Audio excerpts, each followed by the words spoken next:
Halo adik-adik, kembali kita jumpa ya. Hari ini materi terakhir. Kita akan membahas ada 2 materi ya. Yang pertama yaitu bagaimana cara kita mempelajari huruf besar atau tanda-tanda baca. Kemudian yang kedua pengulangan murni. Nah, di dalam stenografi itu tanda baca itu tidak ada. Misalnya tanda-tanda titik, titik koma, kemudian tanda seru, tanda baca itu nggak ada ya. Kenapa? Karena dalam stenografi itu merupakan simbol-simbol. Kemudian kita juga supaya lebih efisien ya. Jadi kita tidak menggunakan tanda baca. Jadi bagaimana untuk membedakan antara kalimat satu dengan kalimat lain, yaitu dengan cara memberikan jarak antar kalimat.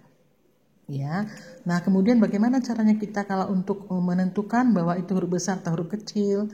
Nah, kita menggunakan kode atau simbol, yaitu menggunakan strip di bawah huruf yang akan kita bikin huruf besar. Nanti akan Ibu berikan contoh ya. Nah kemudian yang kedua, materinya yang kedua yaitu yang paling penting yaitu kata pengulangan. Di dalam hal ini kita mempelajari bagaimana kita akan menulis ya pengulangan murni. Nah, kalau untuk pengulangan murni kita cukup memberikan tanda garis miring di atas huruf yang akan atau kata yang akan kita ulang, yaitu seperti tanda ini. Ya, tanda garis dia agak lebih miring ya. Nah, oke. Kalau kamu lihat di bawah ini ada contoh misalnya tuan-tuan, bayang-bayang, saudara-saudara, baik-baik dan sebagainya. Nah, untuk lebih jelasnya kita akan buat contoh langsung ya. Nah, di sini sudah Ibu siapkan kata pengulangan murni yaitu pada kata dasar ya, yaitu anak-anak.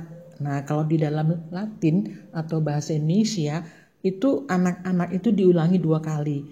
Anak kemudian tanda garis, kemudian anak ya. Nah, dalam stenografi itu tidak perlu ya. Kita hanya cukup sekali menuliskan kata anak sebagai contoh ya. Perhatikan.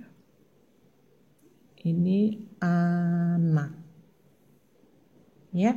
Nah, untuk pengulangannya diberikan tanda garis miring di atas kata tersebut.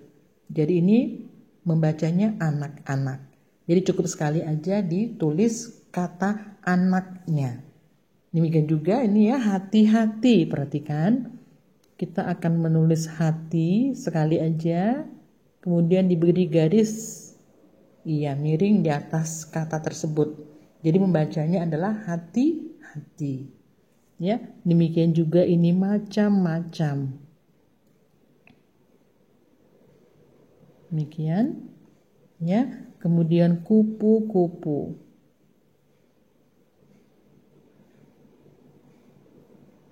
Nah, demikianlah seterusnya. Kalian bisa mencoba ya untuk pengulangan murni. Artinya pengulangan murni yaitu kata yang belum mendapat imbuhan yaitu awalan maupun akhiran. Nah, tadi seperti Ibu katakan tadi, bagaimana cara untuk membuat huruf besar ya? Nah, kalau kita ingin membuat huruf besar misalnya anak-anak, contohnya seperti ini tadi ya. Anak-anak. Nah, seperti ini ya, A-nya huruf besar. Nah, maka kita akan mengulanginya kembali ya. Anak. Maaf. Ya. Anak. Tanda garis. Nah, ini adalah untuk simbol yang mengatakan adalah huruf besar. Artinya huruf besar. Nah, artinya simbol garis yang di bawah ini itu adalah huruf besar. A-nya huruf besar. Ya.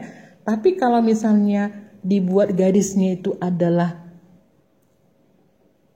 sebanyak kata seperti ini yang saya lakukan ini, ya, artinya keseluruhannya ini adalah huruf besar. Jadi penulisannya dalam Indonesia huruf besar semua. Kupu. Nah, seperti ini.